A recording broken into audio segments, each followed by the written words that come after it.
Welcome back to the Justin Prince Show. In this podcast, we're going to talk about misery. Now you're like, all right, man, I want to check out already. Listen, this is one of the most important podcasts you'll listen to. And the reason why is because everyone faces misery at some point. In fact, if you're not facing it right now, you probably just came out of it. If you're not facing it right now, you're probably heading into it at some point, It's a challenging time. So as we start 2024, and again, this is one of those stories of misery that will last, you can listen to this whenever, and it's something that you can use and you can utilize and you can learn from. But as we start 2024, there's a lot going on. This will be an election cycle year, which will cause a lot of stress and division for people. There's global conflicts that are causing extreme misery for people, extreme hurt, extreme pain. Undoubtedly in your life, you'll go through misery with betrayal and with people hurting you and people that you trusted and that were on your side that now have betrayed you and hurt you. It creates misery, creates a lot of pain. Divorce is 1 out of 2, Divorce is hard. I came from a divorced family at age 12. And so from a child's perspective, I know the misery and the pain that causes. Many of you do too. From a relationship perspective, many of you are going through that right now, or you've been through that. And you know how much misery that causes. It just hurts. It's just a painful experience to go through. And so the hurts and the pains and the challenges that we face are actually some of the things that actually connect us as humans. It's our vulnerabilities, as Brené Brown says, that actually connects us as human beings. It's the vulnerabilities, it's the pains, it's the misery that connects us. And so in this podcast, I'm going to share with you some perspectives on misery, some perspectives of how do you overcome this stuff? How do you not let it engulf you and engulf your life and tear you down, take you down forever? But then also, how do you help relate to other people? So you don't just have sympathy, hey, I feel bad for you. You have empathy, hey, I'm here with you.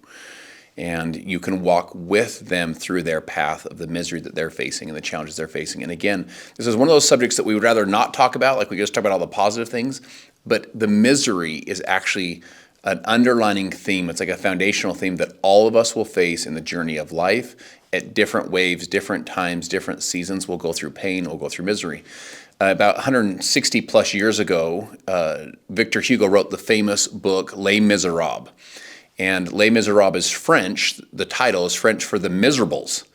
And here's a book 160 years later. It's been turned into a global phenomenon play.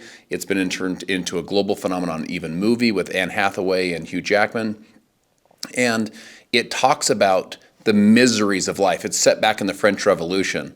But it talks about the miseries of life. It's one of the reasons that people still just relate to the mercy and the justice and the grace of the pain that we go through and, the challenges of life. Susan Boyle, some of you will remember this, Britain's Got Talent is kind of the America's Got Talent for Britain. And Susan Boyle was kind of this obscure woman. She was, she had kind of a quirky personality. She was kind of just a normal person. And she went up on stage and she sang that famous song, I Dreamed a Dream. And when you hear that song, it almost makes you emotional. You're like wiping tears off your face. You're like, God, this is so powerful to hear her, perform this inspirational song until you realize the words of the song and you realize the misery behind the song, the challenges behind it.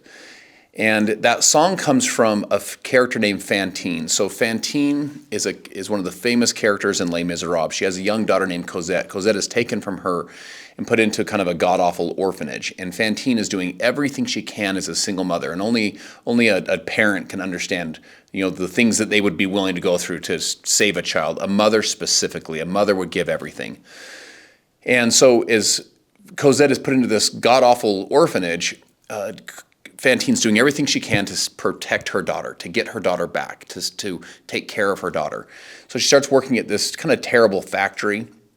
And because she's so beautiful, she has beautiful long hair, she's just a fair, beautiful woman, the other women at the factory, they betray her. And they basically kick her out onto the streets and they push her away from this economic opportunity that she had to work at the factory. Well, when this happens, she's now on the streets. And someone says to her, hey, if you'll let me cut the locks of your hair, this beautiful hair that you have, if you let me cut it off, I'll sell the hair and I'll give you some money. So again, in an effort to take care of her daughter, she does it.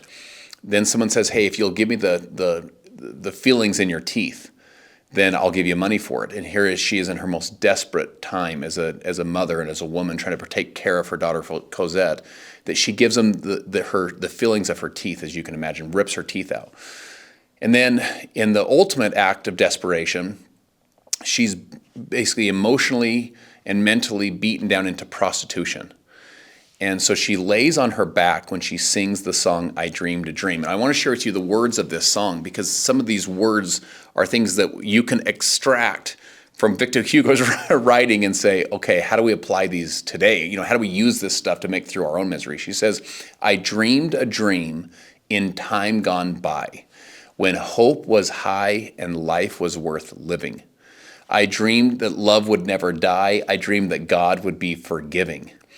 How many of us have dreamed those dreams, right? When we were little kids, we were going to be astronauts. You know what I'm saying? Like, we're going to be a doctor, you know?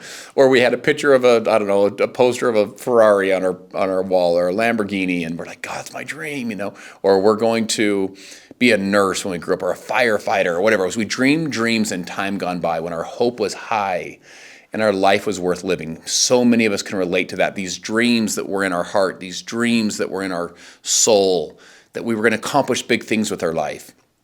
She says, but the tigers come at night with their voices soft as thunder, and they tear your hope apart, and they turn your dreams to shame.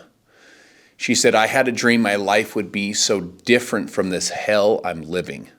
So different now from what it seems, because life has killed the dream I dream.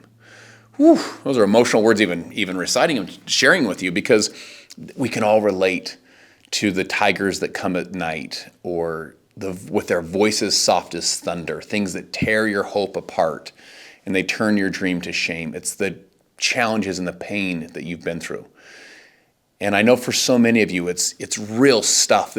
We're touching a real nerve. It's the abuse you've been through. It's these devastating moments of your life that you once had these big dreams, and then life itself tore those apart. Or maybe it's that failed business for you. You put yourself out there, you went for it, and it left you in a really precarious financial situation. Or maybe for you is those deep friendships that you had, people that you had lit in your home, you know.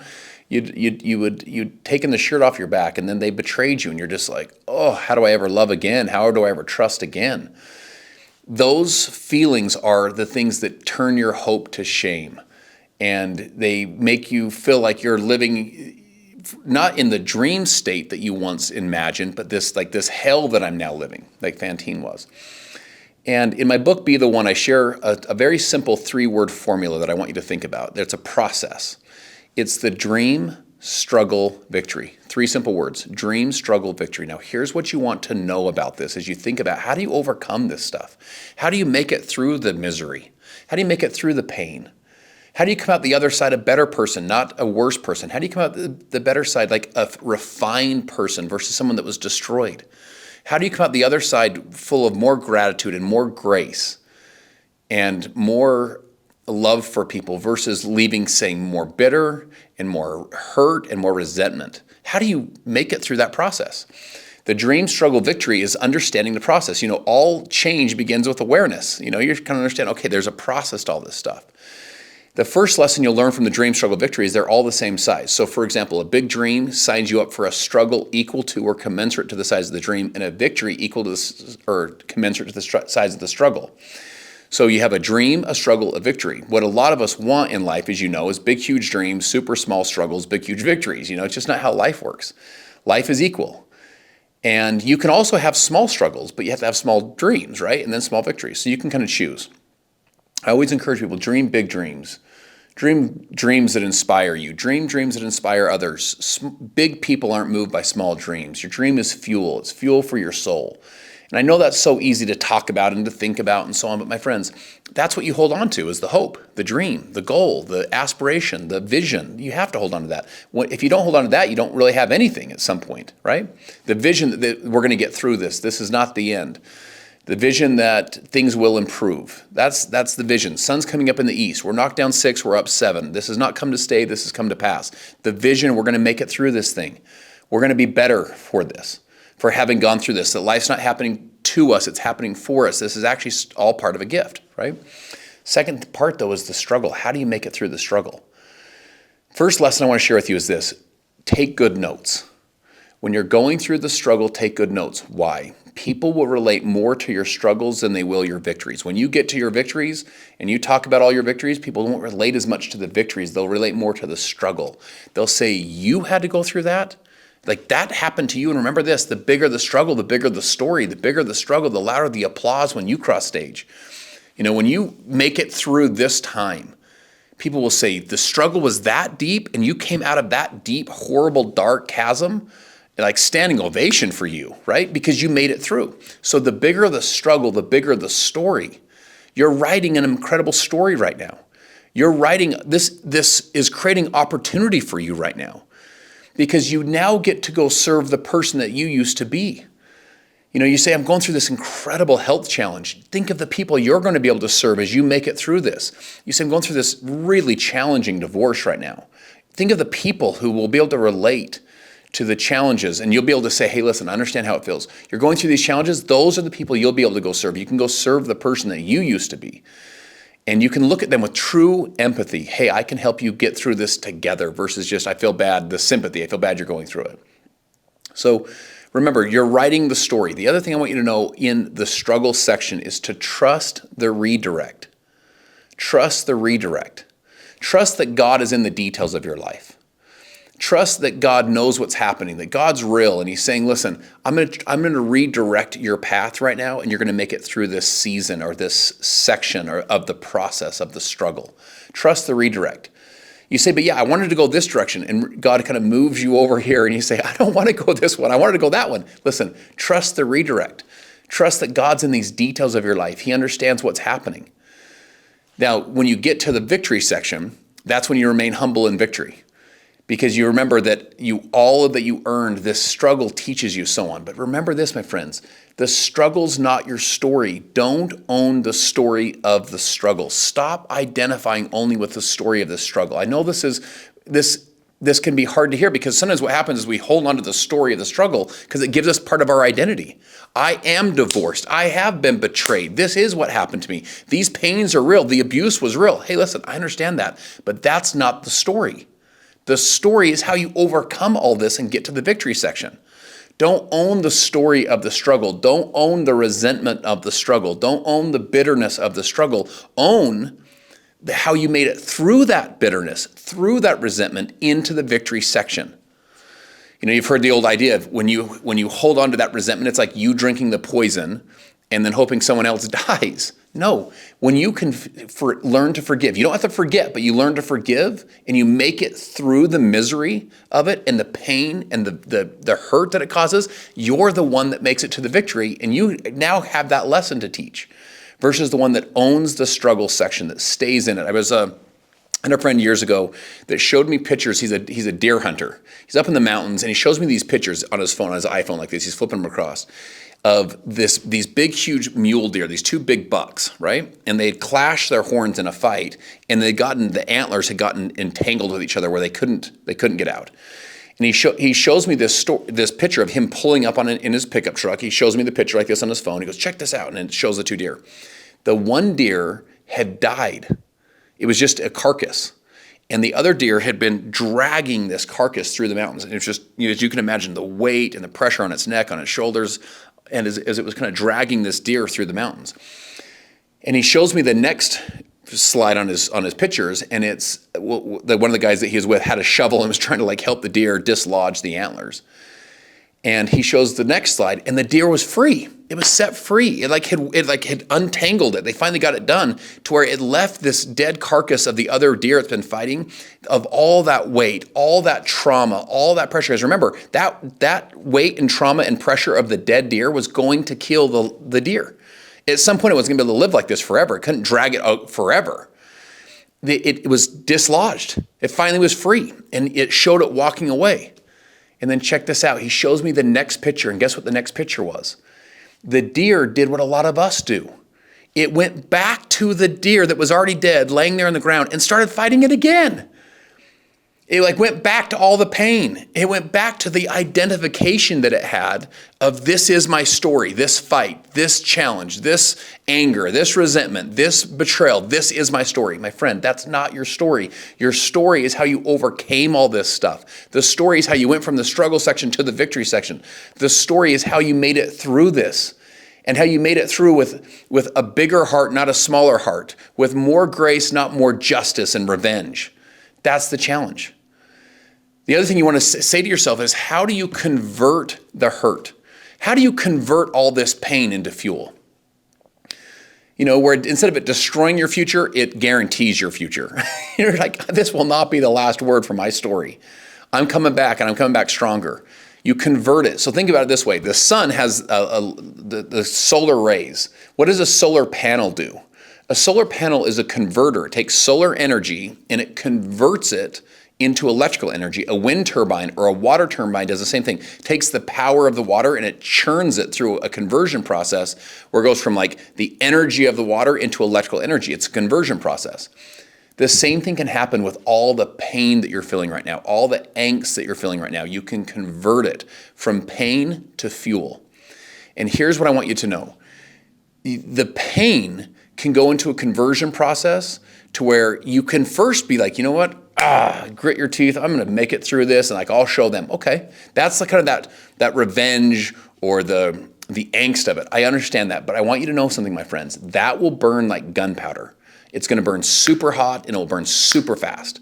You won't build your entire life on revenge. You won't build your entire empire just on I'll show them. It's not going to work long term. You want to build it on legacy, on purpose, on love. You want to build it on the things that ultimately matter, your mission as a human, because that stuff will burn forever. And I know this sounds Pollyanna, but think of like even the Tom Brady's of the world, 199th pick, greatest quarterback of all time, maybe the greatest football player of all time, maybe the greatest athlete of all time. And yet here he is, 199th pick. And at first you have revenge. You have a chip on your shoulder. You're like, I will show every single team that passed on me that they made a mistake. Okay, cool. Go do that for a while. That's great. But after you win one championship or two championships or three or four or five, what wakes you up early in the morning? When you've won 5 championships, you're already the GOAT. Like, what wakes you up early? What keeps you going? It's dreams, it's mission, it's standard, it's new identity. Here's who I am as a winner. I don't want to let people down. Brady says, I don't want to let anyone down, including myself. I don't want to let people down. I want to let the teammates down, the coaches down, the fans down, the organization down. That's what keeps him going. Mission, purpose, vision, standard, identity. He converted that pain and that embarrassment and that hurt into fuel. And the fuel guaranteed his future. Then you win 6 titles. What keeps you going after 6? Then you win 7. Like, my friends, you've got to convert this stuff out of the hurt and the anger and the revenge and the resentment. And I understand that is part of that conversion process. You have to go through it. But once you get through that section, then you can get into where you're back into mission and back into legacy and back into overall purpose of your life. That's when you get into the victory sections, where you can really go and make your life matter. You can really go be the one, that lives and creates and designs an extraordinary, unforgettable life. And you do that by leaving the identification of the struggle into the identification that I'm here to win. I'm here to be a victor, not a victim. And I'm going to overcome this stuff. So the challenge is real. The misery is real. The pain is real. The resentment is real. The hurt, it's real. And it's all part of the process, the dream, the struggle, the victory. And you trust the redirect, you convert that stuff, you convert it from pain to fuel, guarantees your future is the destroyer of your future, and you go to the next level of your life. So, man, if you got some value from this, make sure you share the podcast. That's how we are growing the podcast so rapidly, is through your shares and through your support. Let's go make today the best day of your life. Go be the one today. Go be the one that today shows up with extreme value. Go be the one that shows up with a positive attitude. Go be the one that says, you know what, I'm not going to be a victim anymore. I'm going to be a victor. Like, I'm writing a great story right now. You're only in chapter 2. Wait till you see these next few chapters. I love you guys, and I will see you on our next episode.